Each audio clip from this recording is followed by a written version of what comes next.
Hi, എക്സാമിന് പോവാൻ കേട്ടോ. ബോർഡ് എക്സാം തുടങ്ങിയിട്ട് ഇന്നിപ്പോൾ രണ്ടാമത്തെ ദിവസമായി. ഉച്ചക്കാണ് എക്സാം. നല്ല ക്ലൈമറ്റ്, എനിക്കിഷ്ടമാണ് കേട്ടോ ഇങ്ങനത്തെ ഒരു ക്ലൈമറ്റ്. മഴയില്ല, വെയിലുമില്ല, ഒരു മഴക്കാറ് മൂടിയ പോലെ. കൊടുങ്കാറ്റിന് മുന്നുള്ള ശാന്തത പറയണ പോലെ അങ്ങാടിപ്പുറം ബ്ലോക്കിന് മുന്നുള്ള കാഴ്ചയാണ് കേട്ടത്. ഏകദേശം തിരൂർക്കാട് കഴിഞ്ഞ സമയം തൊട്ട് മഴ ചെറുതായിട്ട് ഇങ്ങനെ ചാറുന്നുണ്ട് കേട്ടോ. ബ്ലോക്കിൽ നിന്നൊക്കെ രക്ഷപ്പെട്ട് സമാധാനത്തോടെ പോണ വണ്ടികളാണ് കേട്ടോ ഈ കാണുന്നത്.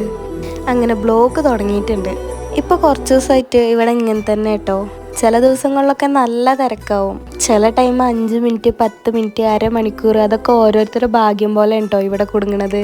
ഈ പാലം കണ്ട് കയറുമ്പോഴാണ് കുറച്ച് സമാധാനമാവുക മനുഷ്യന്. ഇങ്ങനെ വണ്ടികൾ തിങ്ങി നിൽക്കണ കാണുമ്പോൾ എനിക്ക് തന്നെ ശ്വാസം മുട്ടുണ്ട് കേട്ടോ. ഇന്നെന്തോ ഭാഗ്യത്തിന് വല്ലാതെ വൈകിയിട്ടില്ല. സാധാരണ ബസ് ഇറങ്ങിയിട്ട് ഞങ്ങൾ 3 ആളും ഓടലാണ് പതിവ്. ഞങ്ങൾ 2 ആളും അടുത്തായിട്ടുണ്ടെങ്കിൽ അവിടെ ലോജിക്കില്ല കേട്ടോ. എന്തെങ്കിലുമൊക്കെ ഇങ്ങനെ സംസാരിച്ചുകൊണ്ടിരിക്കും. എക്സാം ഹാളിലേക്ക് എത്തുന്നതനുസരിച്ച് നല്ല ടെൻഷൻ ഉണ്ട്. ഈ സ്റ്റെപ്പ് ഉണ്ടല്ലോ, ഇതൊക്കെ ഇങ്ങോട്ട് കയറി മുകൾക്ക് എത്തുമ്പോൾ കിട്ടുന്ന ഒരു ഫീൽ ഉണ്ടല്ലോ, അതും നേരൊക്കെ വൈകി നിൽക്കുമ്പോൾ അങ്ങോട്ട് ഓടി കയറണം. ആ ഫീല് പറഞ്ഞറിയിക്കാൻ പറ്റില്ല. അങ്ങനെ ചെരുപ്പൊക്കെ ഊരി ബാഗ് വെക്കാൻ വേണ്ടിയിട്ട് പോയിട്ടുണ്ടായിരുന്നു. ബാഗ് വെച്ച് പോന്നപ്പോഴാണ് ഞാൻ ഒരു കാര്യം ആലോചിച്ചത്. ഞാൻ ഹാൾ ടിക്കറ്റ് എടുക്കാൻ മറന്നേനു. വലിയ കുഴപ്പമില്ലാത്ത എക്സാമിന് കേട്ടോ. റിസൾട്ട് വരുമ്പോൾ മാത്രം കുഴപ്പമുണ്ടാവുള്ളൂ.